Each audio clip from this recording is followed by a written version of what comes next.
कर दी औरत की, बर्दिंग पर्सन लिख दिया फीमेल को, कि पूरे का पूरा पैराडाइम चेंज किया जा रहा है। अच्छा, अब जो साइंटिस्ट सामने आ रहे हैं, प्रोजेक्ट नेटरी के सामने आए, कई साइंसदान सामने आए और बहुत से लोग सामने आए। अच्छा, वो ये बताते हैं कि हम ये डेबरा सो की वो भी मैं बात कर रहा था कि एक रिसर्चर हैं, वो कहती हूँ मेरे पास आई एक कॉन्फ्रेंस में और कहती हैं कि मैंने एक रिसर्च पेपर लिखा और मुझे जो बोर्ड है उन्होंने ये कह के वापस कर दिया, पेयर रिव्यू वाला था, कि जहाँ जहाँ आपने वर्ड सेक्स लिखा है ना, इसको चेंज करके जेंडर लिखते हैं। मसला ये है कि मैं चूहों पे रिसर्च कर रही हूँ, हाउ डू आई नो कि चूहे की जेंडर क्या होती है? If it is all about feeling, सही बात, तो मुझे क्या पता कि उस चूहे की फीलिंग क्या है? मैं तो ये देख सकती हूँ कि वो बायोलॉजिकली मेल चूहा है या फीमेल है, by that I can determine the sex. लेकिन अगर इसका ताल्लुक फीलिंग से है तो मुझे वो डिवाइस तो देना जिससे मैं डिटरमिन करूँ कि इसकी फीलिंग इस वक्त क्या है।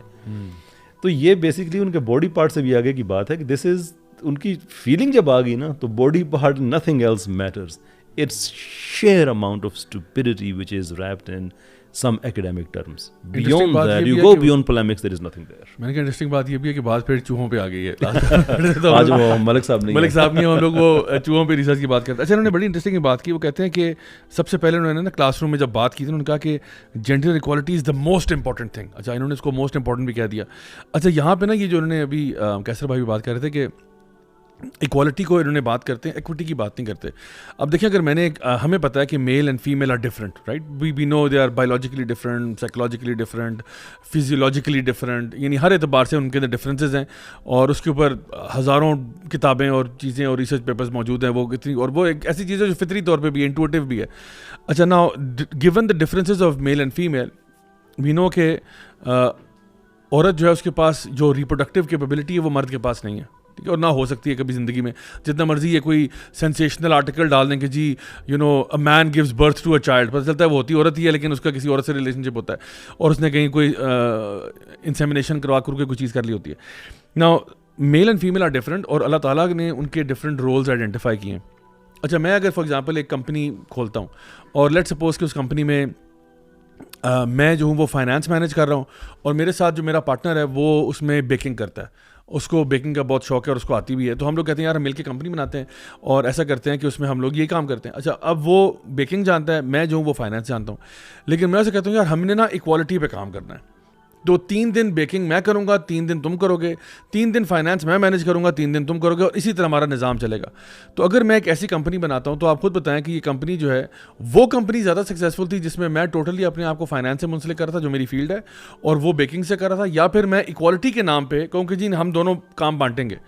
तो इसमें I think it's a complete no brainer to know कि ये कंपनी नहीं चल सकती। अगर मैं अभी हम वो बात करते हैं ना जी 92 का वर्ल्ड कप, आजकल एक वो भी मीम चला हुआ कि 92 का वर्ल्ड कप किस साल में हुआ था, ठीक है, वो 2006 में हुआ था या 2008 में हुआ था। बहरहाल 92 का वर्ल्ड कप अगर आप लें तो उसमें जो फॉर एग्जांपल क्रिकेट टीम थी, आप उनको कहें कि नहीं हम इसमें इक्वालिटी में हम बिलीव करते हैं। तो इंजमामुल हक साहब जो हैं वो हमारे मेरे ख्याल है 4th नंबर पे बैट्समैन जाते थे।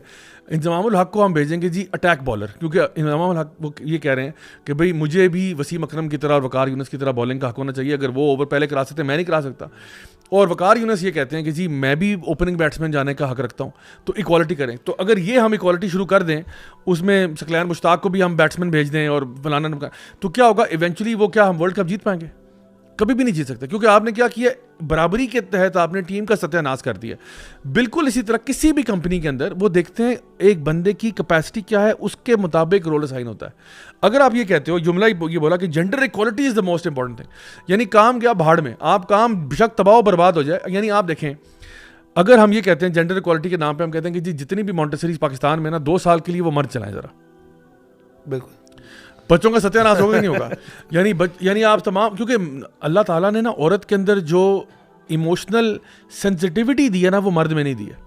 जो इमोशनल सेंसिटिविटी औरत में वो मर्द में नहीं है, इसीलिए उसको विमेंस इंट्यूशन भी कहते हैं ना, वो अल्लाह ताला ने औरत को दी है और औरत को ज़्यादा अच्छी तरह से ये काम आते हैं। ये नहीं कि मर्द नहीं कर सकता, मर्द कोशिश कर सकता है लेकिन वो इतना नेचुरली उसमें अच्छा नहीं होगा। इसी तरह से उन्होंने आगे एक जुमला बोला, कहते हैं मैथ और साइंस अब सिर्फ लड़कों के लिए नहीं है, और फिर कहा कि जी फैशन और मेकअप सिर्फ लड़कियों के लिए भी नहीं है। तो ठीक है, नो प्रॉब्लम, ख़वातीन अगर जाना चाहें मैथ साइंस में ज़रूर जाएं, फैशन में अगर कोई मर्द जा रहा है। बट द पॉइंट इज़ कि रिसर्च तो कहती है कि अभी भी मर्द जो हैं they are attracted to things and women are attracted to people and the likes. For example छोटे बच्चों के साथ एक एक्सपेरिमेंट हुआ जहाँ पर उन्होंने क्या किया, छोटे बच्चों को, जो लड़के हैं उनको डॉल्स पकड़ा दी और लड़कियों को जो है वो टॉय ट्रक्स और गन्स और ये चीज़ें पकड़ा दी. क्योंकि देखते हैं हमेशा बच्चे जो है ना लड़के, वो जाते हैं गन्स, गाड़ियाँ, मोटरसाइकिल, हवाई जहाज़ वगैरह वगैरह इस तरह की चीज़ें. लड़कियां जा रही हैं towards dolls, puppies, teddy bears, kittens, इन तरह की चीज़ों के पीछे. तो वो केयरिंग उनकी करती हैं. तो जब इन्होंने इनको स्वैप किया तो क्या हुआ, लड़कियां जो हैं वो गन्स और गाड़ियों को ना डेकोरेशन पीसेस के तौर पे यूज़ करना शुरू हो गई. घर को सजाना, ये छोटी बच्चियां 2-2 साल की बच्चियां, यानी उनको अभी किसी ने ब्रेन वॉश नहीं किया कि ये आपको सोशल कॉन्स्ट्रक्ट है. उन्होंने क्या किया, ऑटोमेटिकली इन चीज़ों को उस तरह यूज़ करना शुरू कर दिया एज डेकोरेशन पीसेज, और उनका केयर कर रही हैं. उनको एक ह्यूमन एलिमेंट दे दिया. फॉर एग्जाम्पल गाड़ी को भी ह्यूमन बना लिया कि यू नो आप मेरे बेबी हो, ऐसा करके उस तरह ट्रीट कर रही हैं. और जो लड़के हैं जिनको डॉल्स और टेडी बेयर्स दिए थे, वो एक दूसरे के सरों पे इन चीज़ों को मार रहे हैं, वेपन्स की तरह यूज़ कर रहे हैं, क्योंकि नेचुरली उनके अंदर एग्रेशन है. सो मर्द इसीलिए आप देखा होगा कि अट्रैक्ट होते हैं more towards you know engineering fields and sports and things like that, जहाँ पे गाड़ियाँ और गन्स और ये वगैरह वगैरह इन चीज़ों की तरफ अट्रैक्ट होते हैं, नेचुरली अट्रैक्ट होते हैं. किसी ने उनको ब्रेन वॉश नहीं किया होता. लड़कियाँ जनरली अट्रैक्ट होती हैं इनकी तरफ. इसीलिए आपको डिफरेंस नजर आएगा कि जो स्टेम सब्जेक्ट्स हैं, स्टेम फील्ड्स हैं, यानी science, technology, engineering and math, उसमें आपको ओवरवेलमिंग मेजॉरिटी नजर आएगी मर्दों की. और ये स्कैंडिनेवियन कंट्रीज में भी है, जहाँ पे किसी ने किसी को डंडे के जोर पे नहीं कहा कि आप इधर उधर जाएं.